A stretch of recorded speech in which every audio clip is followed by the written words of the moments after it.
महाराष्ट्राच्या शैक्षणिक क्षेत्रात गेल्या काही दिवसात निर्माण झालेली परिस्थिती चिंताजनक आहे। राज्य सरकारने हिंदी भाषेला पहिल्या वर्षापासून सक्तीची तिसरी भाषा म्हणून लागू करण्याचा निर्णय घेतला आहे, जो मराठी माणसाच्या सांस्कृतिक ओळखीवर आणि भाषिक स्वाभिमानावर थेट हल्ला आहे। या निर्णयाला विरोध करण्यासाठी उद्धव ठाकरे यांच्या नेतृत्वाखालील शिवसेना आणि महाराष्ट्र नवनिर्माण सेना एकजुटीच्या मोर्चाचे आवाहन केले असून 5 जुलै रोजी हा लढा अधिक व्यापक स्वरूप घेण्याची शक्यता आहे। ही लढाई फक्त राजकीय नाही, तर मराठी भाषेच्या अस्तित्वाची आणि तिच्या गौरवाची आहे। हिंदी भाषेची सक्ती ही राष्ट्रीय शिक्षण धोरण 2020च्या अंमलबजावणीचा भाग असल्याचे सरकार सांगत आहे। पण या धोरणात स्थानिक भाषांना प्राधान्य देण्याची तरतूद असताना मराठीला दुय्यम स्थानावर ढकलण्याचा हा प्रयत्न आहे। मराठी ही केवळ एक भाषा नसून ती आमच्या इतिहासाची, साहित्याची आणि स्वातंत्र्य लढ्याची ओळख आहे।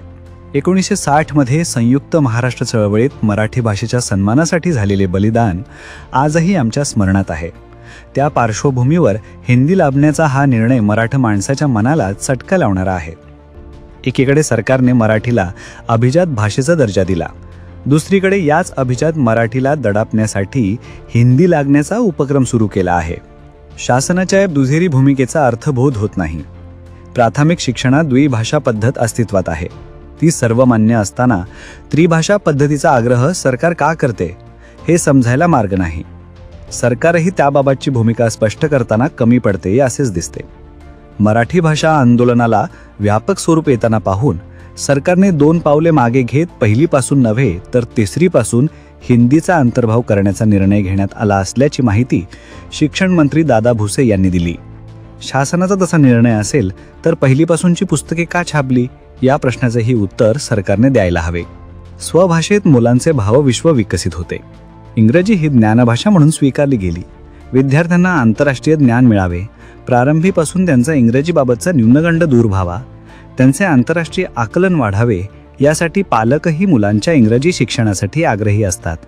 आतापर्यंत माध्यमिक शिक्षणात तिसरी भाषा अंतर्भूत होत होती, त्याला प्राथमिक शिक्षणात आणण्याचा सरकारचा उद्देश आतापर्यंत तरी स्पष्ट झालेला नाही।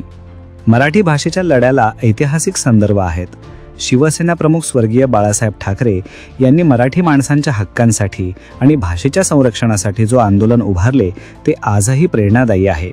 राज ठाकरे यांनी देखील मराठी माणसाच्या नेतृत्वाखालील मोर्चाची घोषणा केली असून हे एकजुटीचे चित्र महाराष्ट्राला पुन्हा एकदा एकत्र बांधू शकते। पण या लढ्याला यश मिळण्यासाठी फक्त राजकीय नेत्यांवर अवलंबून राहणे पुरेसे नाही।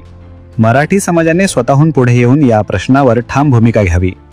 शाळांमध्ये मराठीला प्रथम स्थान देण्याची मागणी जोरदारपणे मांडली पाहिजे। सरकारने घेतलेला हा निर्णय स्थानिक भाषिक वैविध्याला धक्का देणारा आहे हे शैक्षणिक तज्ज्ञांनी देखील नमूद केले आहे।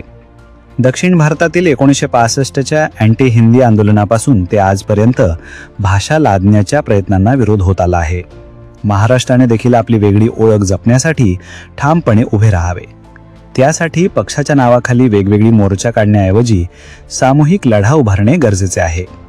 5 जुलैचा मोर्चा यशस्वी व्हावा यासाठी सर्व मराठी बांधवांनी सहभागी व्हावे।